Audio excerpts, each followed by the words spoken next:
Thank God.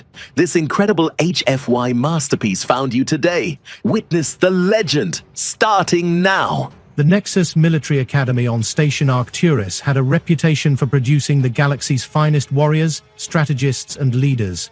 What it also had, though nobody mentioned this in the recruitment brochures, was a charming tendency to crush dreams with the efficiency of a neutron star collapsing. The Academy's motto, carved in 17 different alien scripts above the main entrance, read, "Strength through trial." The unofficial motto, whispered in dormitory corridors, was more along the lines of survival through luck. The station itself was a marvel of engineering, a crystalline structure that rotated slowly in the void, its faceted surface catching starlight like a cosmic disco ball. Inside, the Academy's halls buzzed with the controlled chaos of 1,000 different species learning to work together, which was about as smooth as teaching a karate to knit. The corridors were filled with the sounds of clashing training weapons, the hiss of environmental suits, and the occasional frustrated roar from someone who just discovered that their tentacles were, in fact, not suitable for operating standard-issue pulse rifles.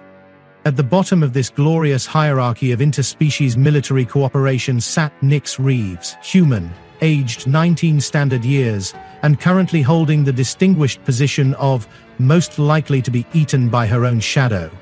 She wasn't particularly tall, particularly strong, or particularly anything that would make a drill instructor's heart sing with joy. What she was, however, was stubborn in the way that only humans could be stubborn, which was to say, completely and utterly unreasonable about accepting defeat. The Academy's ranking system was beautifully simple in its cruelty. Physical prowess determined everything. If you could bench press a small shuttle, you got respect. If you could run a kilometer in under 3 minutes while carrying full battle gear, you got admiration. If you were Nyx Reeves, you got to clean the waste recyclers while everyone else was having dinner. The logic was sound according to the Academy's administrators. In space, when things went wrong, physical capability often meant the difference between life and death. The fact that this logic conveniently ignored about a dozen other crucial factors was, apparently, beside the point. The Academy's cadets came from across the galaxy, each species bringing their own particular brand of superiority complex. The karate, with their chitinous armor and muscles that could crush steel, dominated the combat rankings. The Zephyrians, tall and graceful with their forearms and natural tactical genius, ruled the strategy courses. And then there were the humans, who were mostly good at looking confused and asking awkward questions about why everything was so needlessly complicated. Nyx's daily routine had become a sort of performance art in humiliation. Morning physical training meant watching her alien classmates effortlessly complete exercises that left her gasping for breath. Equipment designed for species with natural strength, 3 times that of humans, meant she spent half her time figuring out how to even hold the damn things properly. The Academy's standard-issue training gear was, to put it mildly, not built with human ergonomics in mind. A karate cadet could swing a practice sword one-handed while doing jumping jacks. Nyx needed both hands and a prayer to the deity of her choice just to lift the thing. The Academy's social structure was as rigid as its academic one.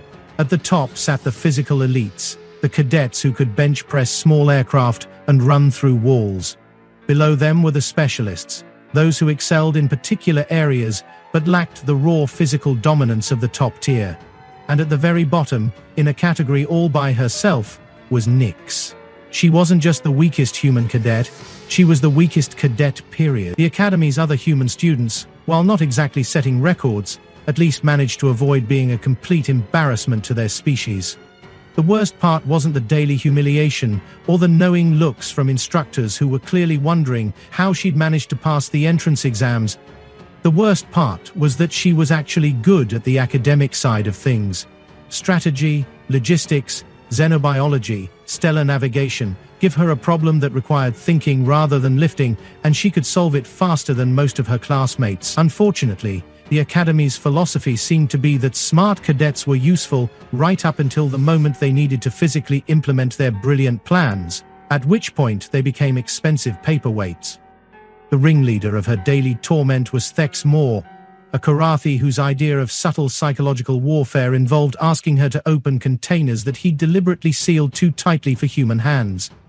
Thex Moore had the kind of confidence that came from never having met a problem he couldn't solve by hitting it harder. which worked surprisingly well in most military situations. His gang of followers included a Vorthak named Krell, who found human weakness personally offensive, and a Zephyrian called Quinn Nixa, who seemed to view Nix's struggles as some sort of fascinating scientific experiment. The upcoming final trial loomed over the Academy like a particularly ominous storm cloud.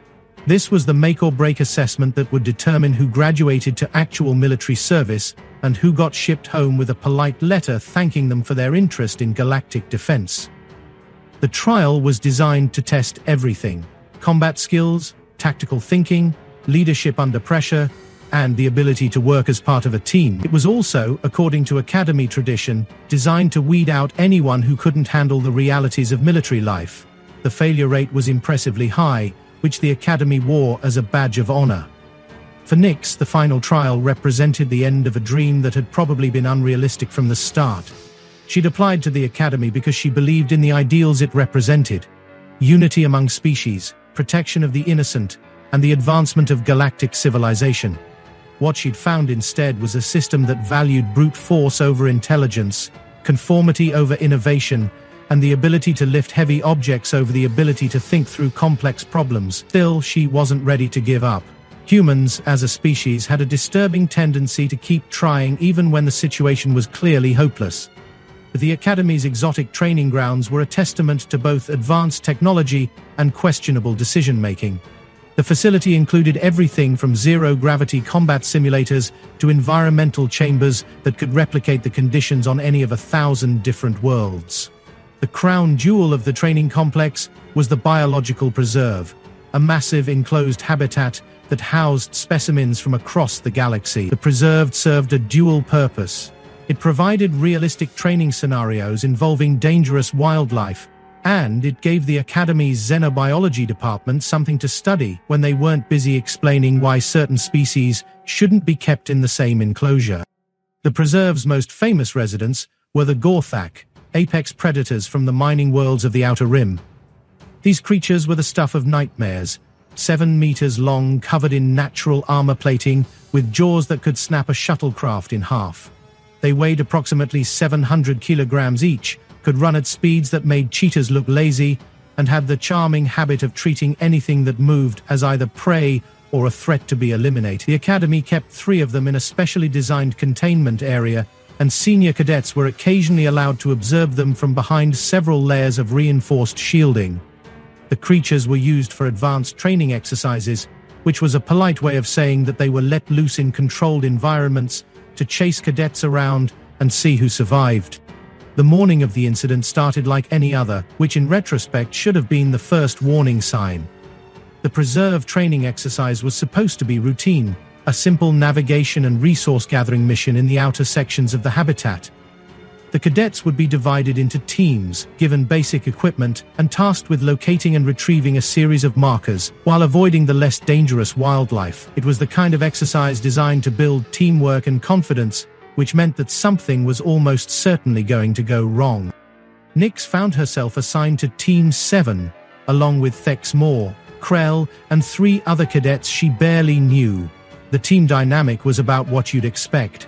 Thex Moore immediately assumed leadership, Krell appointed himself as muscle, and everyone else fell in line.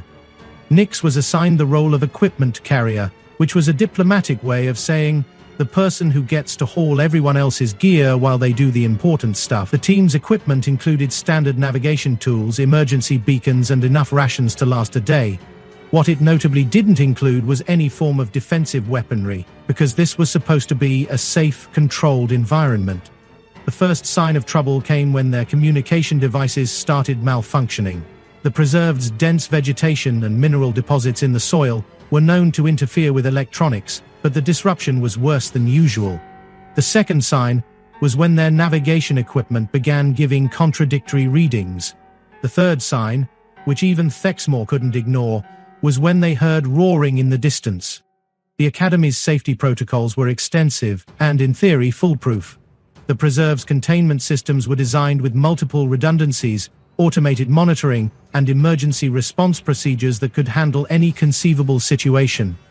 What they hadn't planned for was a cascade failure triggered by a solar flare that interfered with the station's power grid. The containment fields flickered, the monitoring systems went offline, and somewhere in the preserve's restricted sections, very large and very hungry predators began to notice that their boundaries had suddenly become more like suggestions. Team 7's situation went from mildly concerning to genuinely terrifying in about 30 seconds. The roaring was getting closer, and it was becoming increasingly clear that whatever was making those sounds was both large and upset. Thekmor's confident leadership suddenly looked a lot less impressive when faced with the possibility of being eaten by something that wasn't supposed to be in their training area. Krell's natural aggression turned into barely controlled panic when he realized that his thick hide might not be quite as protective as he'd hoped. The other cadets began looking around desperately for somewhere to hide, run, or preferably both. The first Gorthak appeared through the undergrowth like a living nightmare, 7 meters of armored death, moving with the fluid grace of a predator that had never met anything it couldn't kill. Its eyes, each the size of a dinner plate, fixed on the group of cadets with the sort of interest that prey animals typically found deeply unsettling. The creature's jaws opened slightly, revealing rows of teeth that could have been used as industrial cutting tools, and it made a sound that was part growl, part roar, and entirely focused on the business of turning the cadets into bite-sized pieces. The team's response was immediate and predictable. Thekmor, the confident leader, froze like a statue.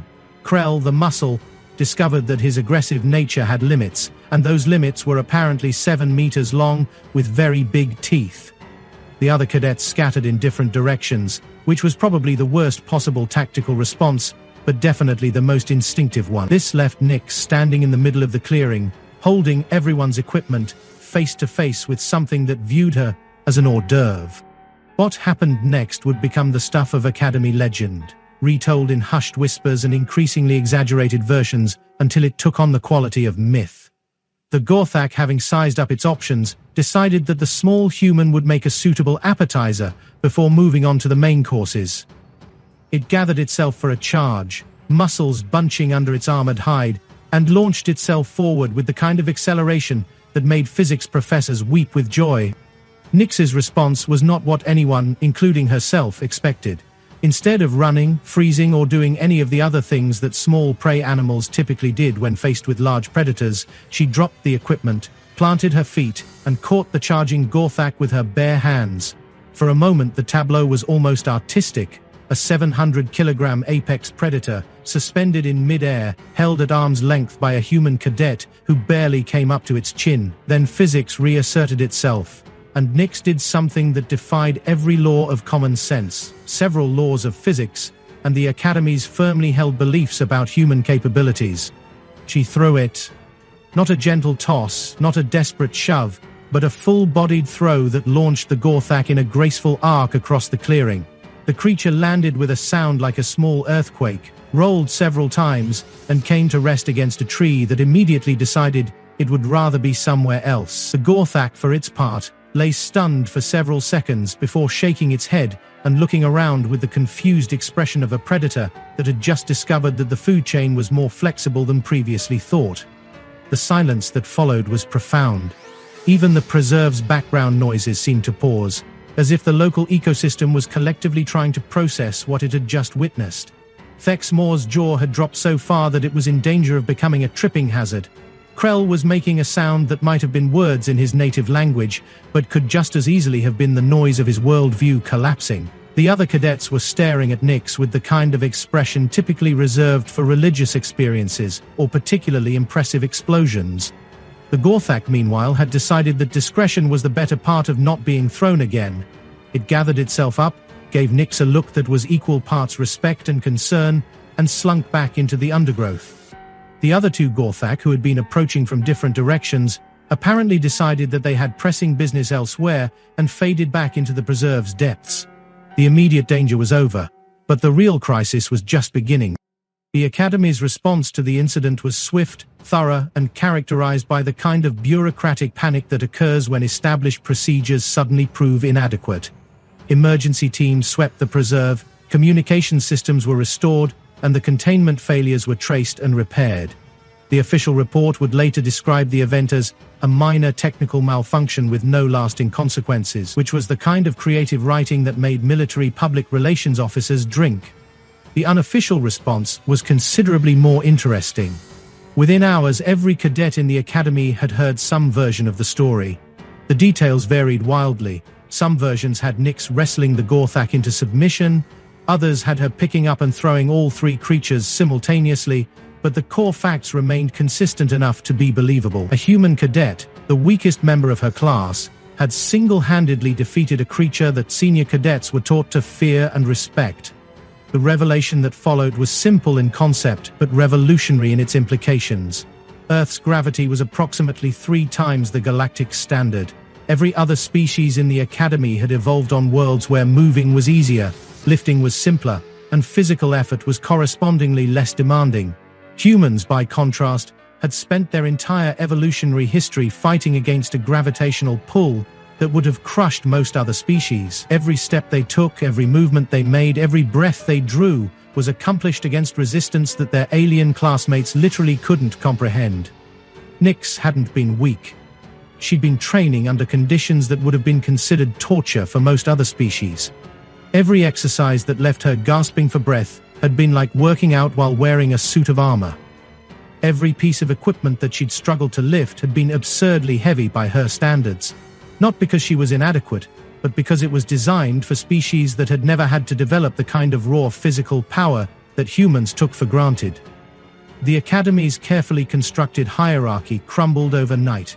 The physical superiority that species like the karate had taken for granted suddenly looked less impressive when viewed in the context of gravitational assistance. The training equipment that had been designed for universal use was hastily recalibrated. The ranking system that had placed humans at the bottom was quietly revised to account for environmental factors that had somehow been overlooked in the Academy's 500-year history. For Nyx, the transformation was as sudden as it was complete. The shy cadet who had been cleaning waste recyclers found herself the center of attention, from instructors who wanted to study human physiology, cadets who wanted to know if all humans were secretly capable of throwing large predators, and military recruiters who were suddenly very interested in the potential applications of gravity-adapted soldiers. The Academy's social dynamics underwent a rapid and permanent shift, with humans moving from the bottom of the hierarchy to something approaching the top. The final trial, when it came, was almost anticlimactic. The same assessment that had seemed impossible for a weak human cadet proved manageable for someone who had spent her entire life training under conditions that would have been considered extreme by galactic standards. The combat simulations that had been designed to challenge the strongest cadets became exercises in restraint for someone who had to consciously hold back to avoid accidentally breaking the equipment. The teamwork exercises that had been built around the assumption that humans would need protection and assistance became studies in how to coordinate with someone who could single-handedly accomplish most of the mission objectives. The Academy's graduation ceremony that year was memorable for several reasons, not least of which was the sight of Nyx Reeves receiving the Medal of Excellence from a commandant who still looked slightly stunned by the entire situation. The medal was traditionally given to the cadet who best exemplified the Academy's ideals of strength, leadership and dedication. It had never before been awarded to someone who had spent most of their training period being used as a cautionary example of what happened when recruitment standards weren't carefully maintained. The years that followed saw significant changes to the Academy's policies and procedures. Human physiology became a required course for all cadets, not just those specializing in xenobiology. The equipment standards were revised to account for gravitational differences between species. The ranking system was overhauled to consider relative, rather than absolute performance measures. Most importantly, the Academy's motto was quietly amended to read, "Strength through trial, wisdom through understanding." The preserve, meanwhile, was modified to include new safety features and updated containment systems. The Gorthak were relocated to a more secure facility, though not before the Academy's xenobiology department had completed extensive studies on their behavior when faced with gravity-adapted humans. The results of these studies were classified, but rumors suggested that the creatures had developed what could best be described as a healthy respect for bipedal primates. Nyx herself went on to a distinguished career in galactic military service, specializing in operations that required both tactical thinking and the ability to accomplish seemingly impossible physical feats. She became something of a legend among human military personnel, and her story was used as a recruiting tool for the Academy's human outreach programs. The Academy's enrollment of human cadets increased dramatically in the years following the incident, though few of them would ever face the same challenges that had defined Nyx's early training. The most lasting change, however, was in the way the galaxy's military establishment viewed human potential. The species that had been considered physically inferior and suitable mainly for support roles suddenly found themselves in demand for frontline combat positions. The Academy's other species learned to view their human classmates with a mixture of respect, caution, and the kind of healthy fear that comes from knowing that your study partner could, if necessary, throw you across the room. The irony of the situation was not lost on the Academy's administrators, who had spent centuries building a system based on the assumption that physical capability was the most important factor in military success. They had created an institution that valued strength above all else, only to discover that they had been consistently underestimating the strength of an entire species. The Academy's reputation for producing the galaxy's finest warriors remained intact, but the definition of finest had been permanently expanded to include qualities that weren't immediately apparent on standardized fitness tests. In the end, the story of Nyx Reeves and the Gorthak became more than just an Academy legend. It became a reminder that assumptions about capability, strength, and potential could be dangerously wrong, and that sometimes the most important qualities were the ones that couldn't be measured in a gymnasium or demonstrated in a training exercise. The galaxy's military academies began to place greater emphasis on adaptability, resilience, and the ability to exceed expectations under pressure, qualities that humans, as it turned out, had been developing for millennia. The shy cadet, who had once been the Academy's greatest disappointment, became its most celebrated graduate, proving that strength came in many forms, and that sometimes the most impressive victories were won not through overwhelming force, but through the quiet determination to keep trying when everyone else had given up. The Academy's halls still echoed with the sounds of training and preparation, but now they also carried the whispered stories of the day when everything changed, and the galaxy learned that assumptions about human weakness had been, to put it mildly, somewhat premature. And somewhere in the preserve, carefully contained and respectfully maintained, the Gorthak continued their existence as apex predators, though they had perhaps gained a new appreciation for the complex and often surprising nature of interspecies relations. The Academy's motto, carved in 17 different scripts above the main entrance, remained a testament to the institution's values, but now it carried a deeper meaning that encompassed not just the strength to endure trials, but the wisdom to understand that strength itself came in forms that defied easy categorization or simple measurement.